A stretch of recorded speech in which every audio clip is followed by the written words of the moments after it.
오늘 우리에게 주시는 하나님의 말씀은 여호수아 10장 1절에서 43절 말씀입니다. 예루살렘 왕 아도니세덱은 여호수아가 아이성을 점령하면서 여리고 성과 그 왕에게 한 것과 똑같이 아이성과 그 왕을 전멸시켜서 희생제물로 바쳤다는 소식과 또 기브온 주민이 이스라엘과 화친하고 그들과 함께 살고 있다는 소식을 듣고 몹시 놀랐다. 기브온으로 말하면 왕이 있는 도성처럼 큰 성읍이고 아이성보다도 더 큰 성인데다가 기브온 주민은 모두 용맹한 전사들이었기 때문이다.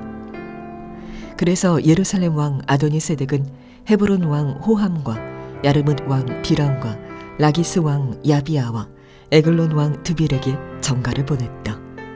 내게로 와서 나를 도와주십시오. 우리가 함께 기브온을 칩시다. 기브온이 여호수아와 이스라엘 자손과 화친하였다고 합니다. 그리하여 아모리 족속의 5왕 곧 예루살렘 왕과 헤브론 왕과 야르뭇 왕과 라기스 왕과 에글론 왕이 연합하여 그들의 모든 군대를 거느리고 올라와서 기브온을 공격하려고 진을 쳤다.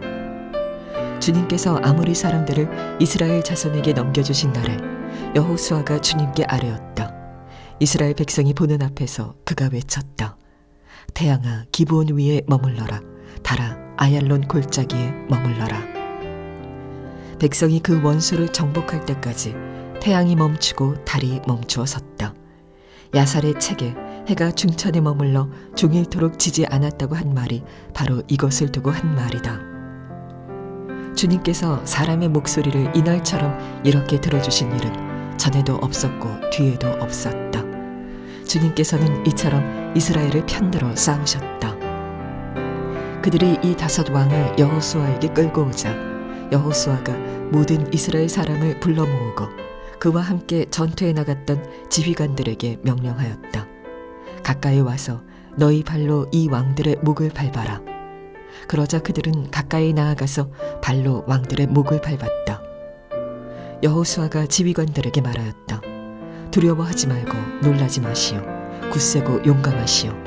주님께서 당신들이 대항하여 싸우는 모든 원수에게 다 이와 같이 하실 것이오.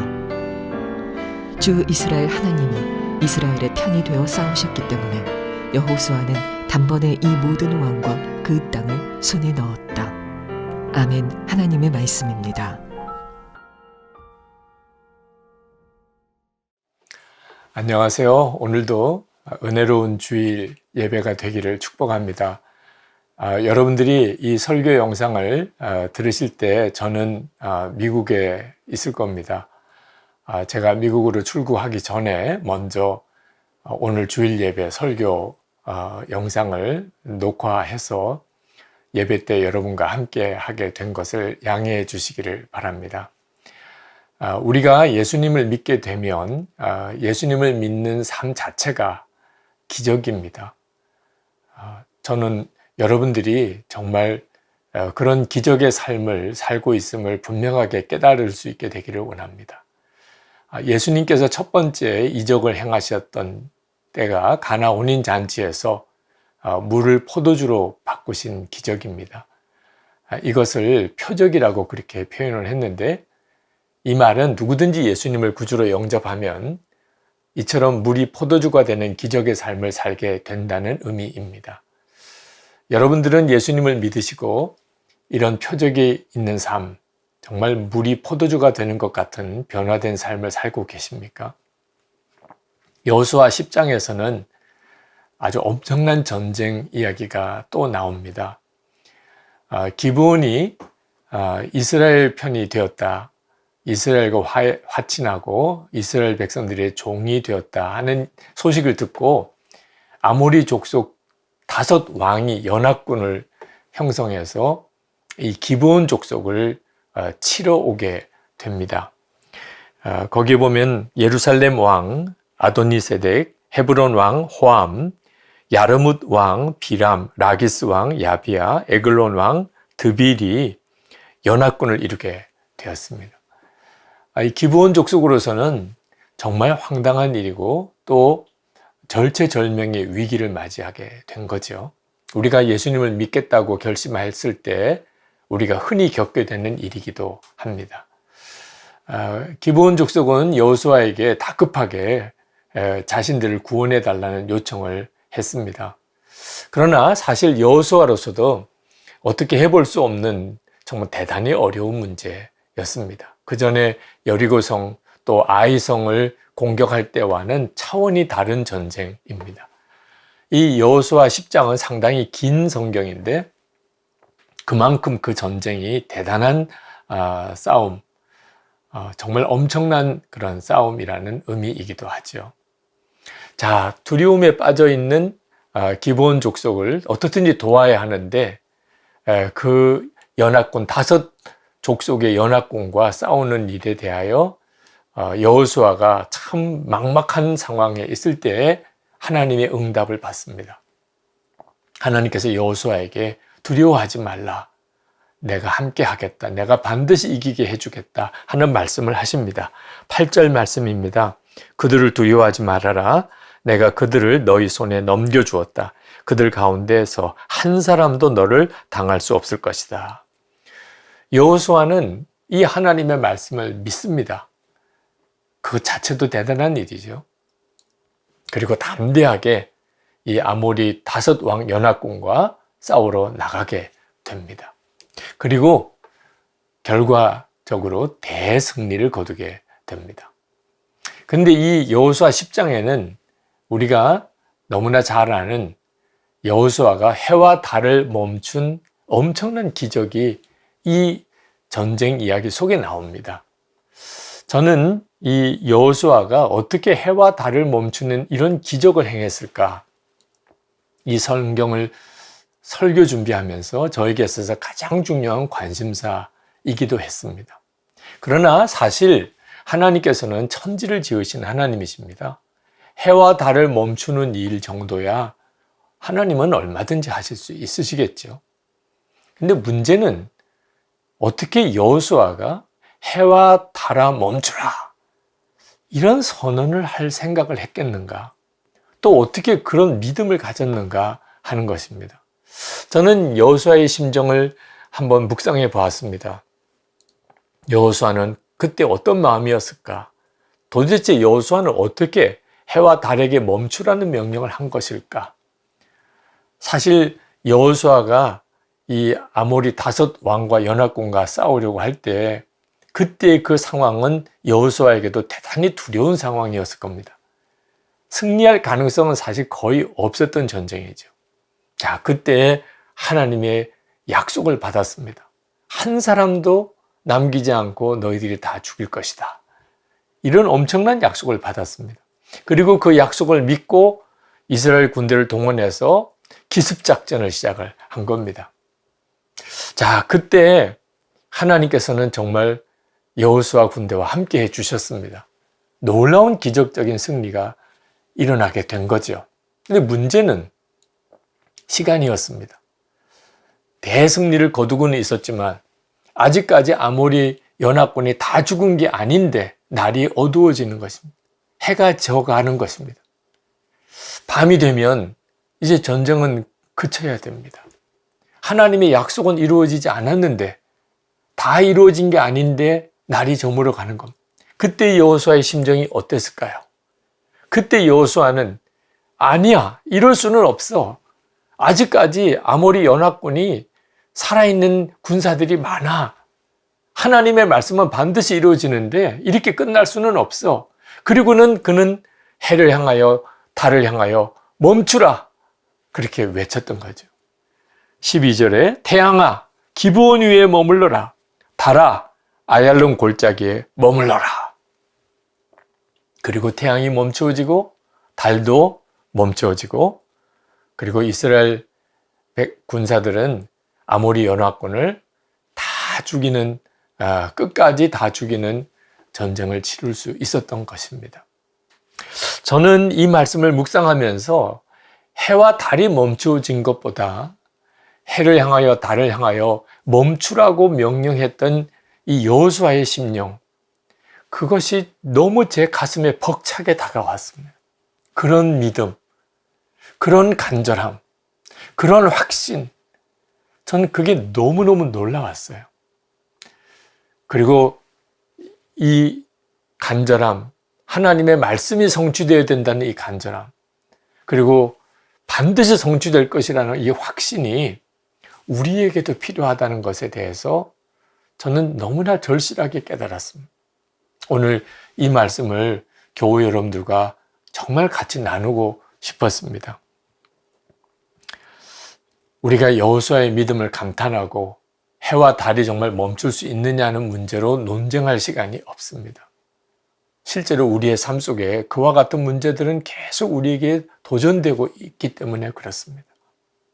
제가 로마서를 읽고 내가 예수님과 함께 죽었다는 놀라운 복음을 들었을 때 생각이 났습니다.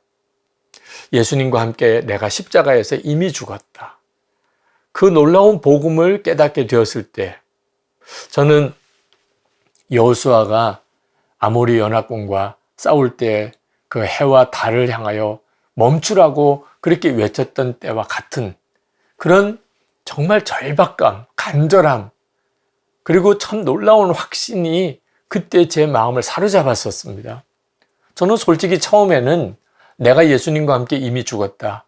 예수를 믿는 사람은 누구든지 세례받을 때 예수님과 연합하여 죽고 예수님으로 사는 자가 되었다. 이 믿음을 믿는 것도 두려웠습니다. 그걸 고백한다는 것은 사실 감히 상상도 하기가 어려웠습니다. 정말 이렇게 믿어도 될까? 이렇게 설교해도 될까? 성경 말씀은 분명히 그 말씀인데 그걸 믿는 것이 두려웠습니다. 하나님의 말씀을 진짜 믿는 것이 정말 두려운 일입니다. 그러나 그러면서 동시에 저는 이 복음이 너무나 감격스러웠습니다. 저는 본의 아니게 교인들을 속이고 살았다고 생각이 듭니다. 제가 착하게 생긴 것 때문에 많은 분들이 저를 착한 목사로 생각을 하는 겁니다. 저는 정말 착한 목사가 되고 싶었습니다. 성실한 목사, 하나님 앞에 신실한 목사가 되고 싶었습니다. 저는 성경에 있는 내용이 진리일 거라고 저는 확신합니다. 사랑의 능력, 인내의 능력, 믿음의 능력, 정결함의 능력을 저는 정말 믿고 싶었어요. 정말 그런 목사가 되고 싶었어요. 그러나 저 자신이 그 기준에 못 미친다는 것도 부인할 수 없는 사실이었습니다. 사람 보기에는 괜찮은 목사처럼 보일지라도 실제로 저 자신이 저 자신을 알지 않습니까? 제 내면을 저는 알잖아요. 정결한 그릇이 되지 못한 것, 진정한 사랑의 목사가 되지 못한 것, 정말 소망이 제 안에 실제가 되지 못하는 순간들을 수도 없이 겪을 때마다 하나님 앞에 눈물로 기도했던 적이 많았습니다. 하나님, 제가 이렇게 목사로서 강단에 설교해도 되는 겁니까? 만약에 제가 자격이 없다고, 하나님이 세우신 게 아니라고 주님께서 한마디만이라도 하신다면 저는 모든 것을 다 내려놓고 싶었습니다.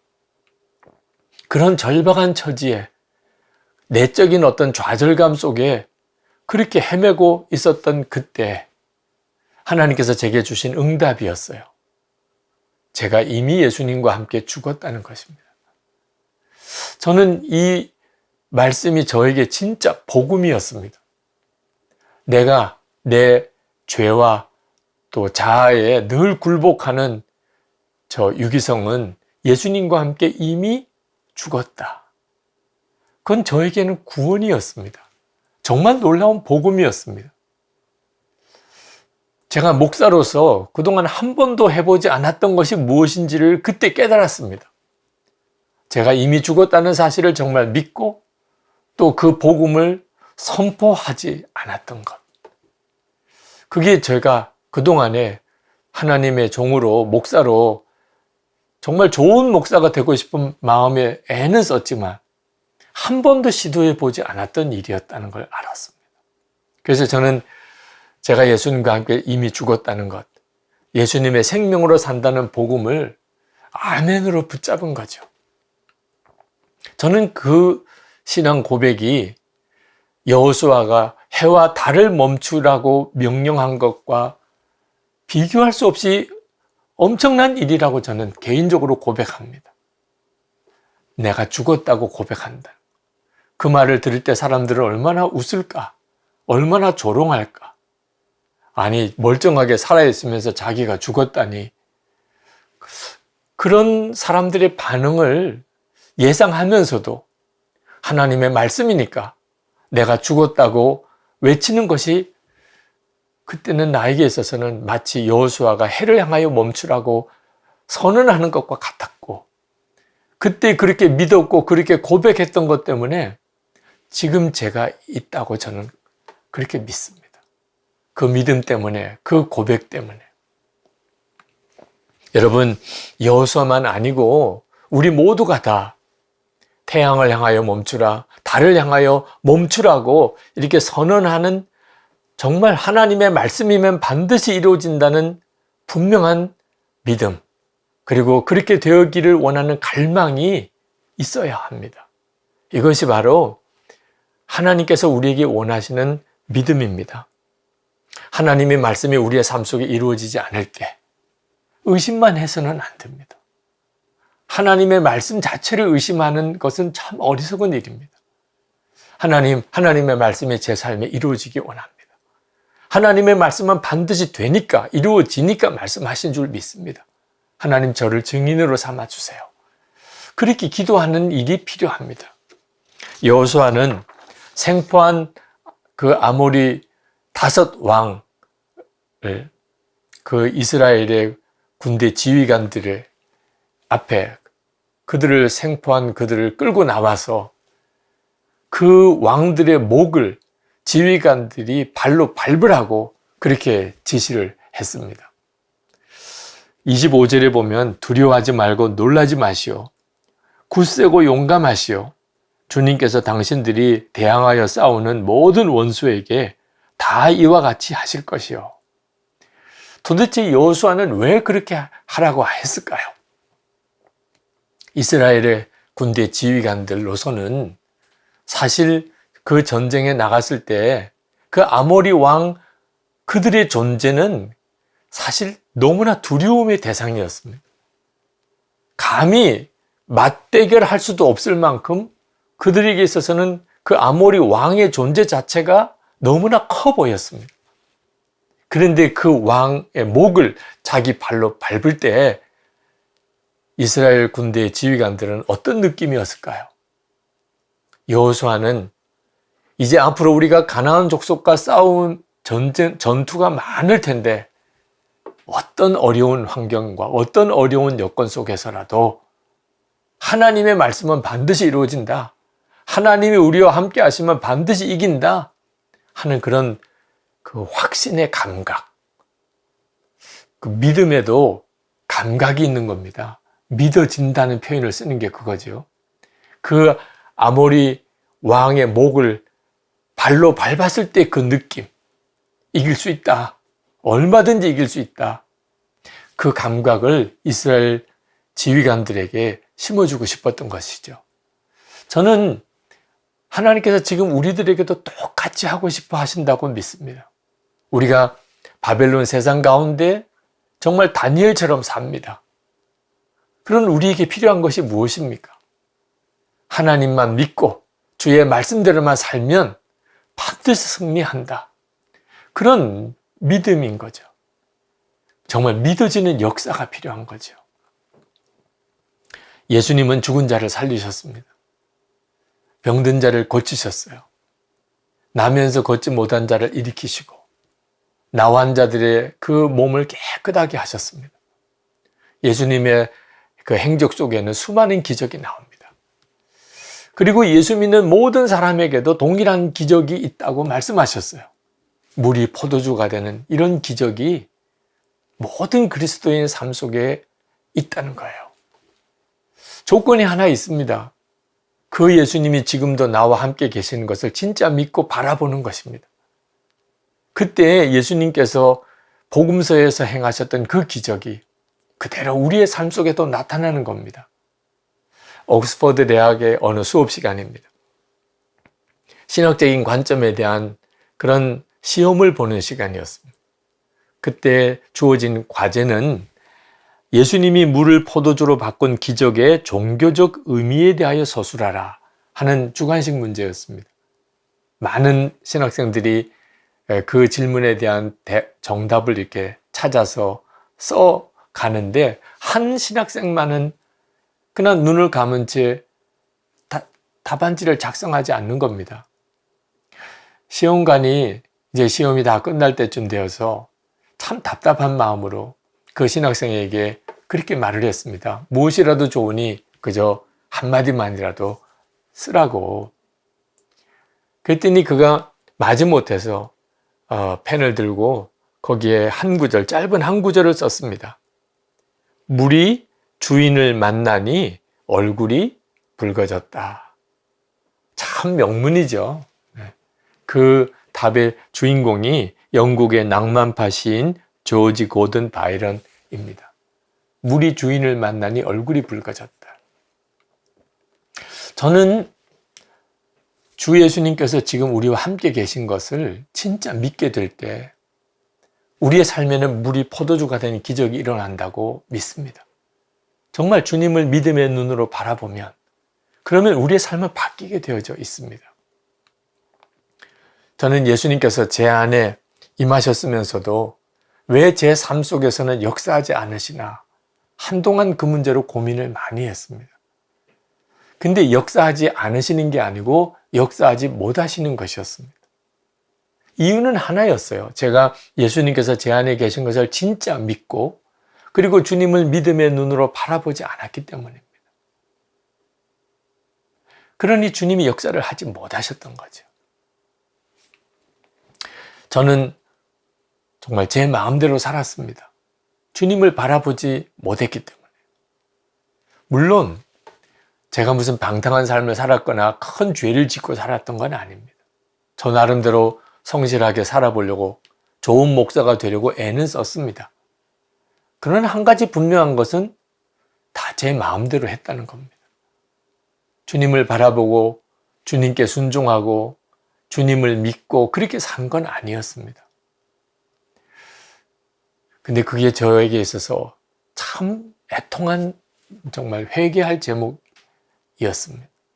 그것 때문에 주님은 역사하지 못하셨던 거죠. 여러분, 우리에게도 오늘 해가 멈추고 달이 멈추는 기적이 필요합니다. 그러나 이미 우리 안에 그런 기적이 일어나고 있음을 알아야 합니다. 예수님께서 우리의 죄를 다 지시고 십자가에 대신 죽으셨습니다.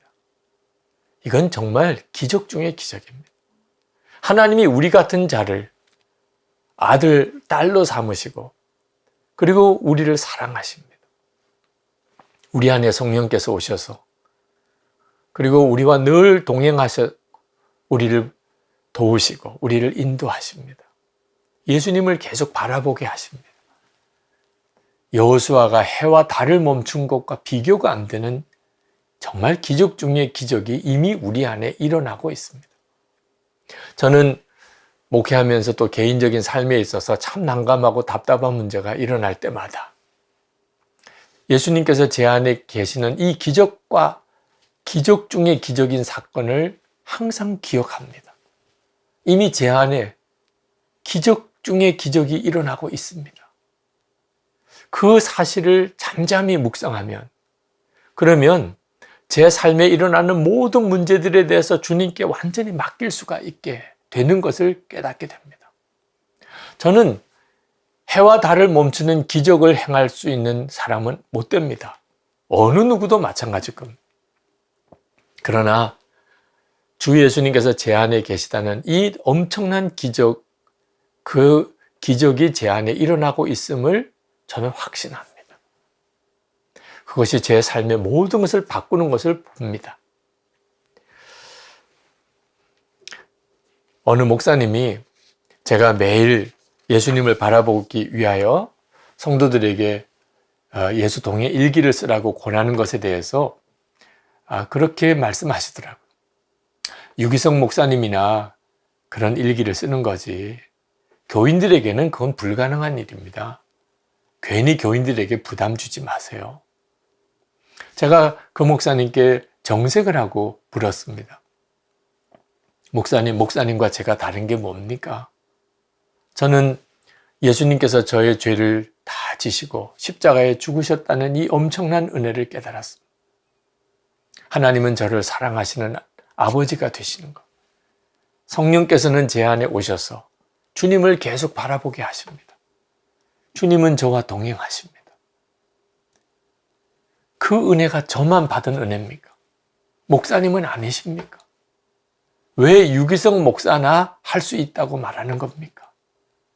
예수님께서 제 안에 계시니 저도 주님을 바라보려고 하는 것. 그건 지극히 당연한 일 아니겠습니까? 어느 신학생이 저에게 어떻게 하면 성공적인 목회를 할 수 있겠는지 말씀을 한마디만 해달라고 하시더라고요.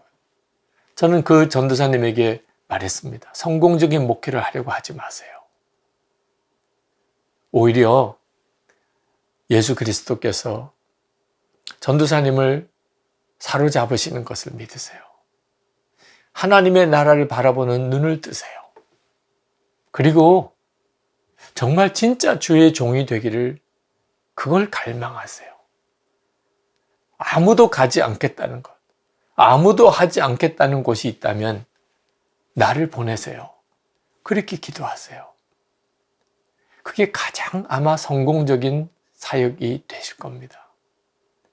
어떤 생각으로 하면 그 전도사님에게 너무 부담되는 말을 하지 않았나 그런 판단도 될 수도 있겠습니다. 그렇지만 솔직한 제 심정입니다. 그것만이 진짜더라고요. 나는 예수님의 종이고 하나님의 나라는 분명히 있고 그때 하나님 앞에서 가장 성공적인 사람은 하나님께서 정말 원하시는 곳에 가서 주님이 정말 기뻐하시는 그 일을 하는 것. 그게 전부이더라고요. 주를 바라보면 비로소 그 눈이 뜨이게 됩니다. 그게 기적이죠. 그게 소원이 될 수 있다는 게 기적이죠. 여러분, 예수님이 십자가에 죽으실 때 나도 죽었다. 이것이 은혜 중에 은혜요. 기적 중에 기적입니다. 여러분도 살고 가족도 살고 교회도 살고 정말 그렇게 믿는 사람이 있으면 그 나라와 민족이 삽니다. 아무리 문제가 많아도 반드시 그 믿음 속에 살 길이 열립니다. 주님은 놀랍게 역사하시게 됩니다. 아직까지 이해가 되지 않으십니까? 믿어지지 않으십니까? 그냥 저절로 믿어질 때까지 기다리시면 안 됩니다. 그러면 죽을 때 가서야 내가 진작 내가 죽었음을 믿고 살 걸. 이런 참 기가 막힌 탄식을 하게 될 때가 옵니다. 기도하십시다. 하나님, 저에게 하나님의 말씀이면 그대로 이루어지는 믿음을 주세요. 하나님의 말씀이 저에게 그대로 성취되게 해주세요. 여호수아가 하나님의 말씀, 약속을 믿었기에 해와 달을 향하여 멈추라고 외칠 수 있었던 것처럼 하나님의 약속이 내 삶 속에 이루어지지 않을 때 그때 그걸 당연하게 받지 않게 해 주옵소서. 하나님의 말씀이 내게 이루어지기를 선포하게 하소서. 나는 죽고 예수로 사는 것이 해와 달이 멈추는 것과 비교할 수 없는 기적입니다. 하나님이 이 약속이 내게 이루어지게 해 주십시오. 그래서 나도 살고 우리 가족도 살고 한국 교회와 우리 민족이 살게 해 주십시오. 하나님 나를 증인 삼으셔서 하나님의 말씀이 성취되는 증인으로 하나님 나를 쓰소서. 그렇게 기도하시게 되기 바랍니다.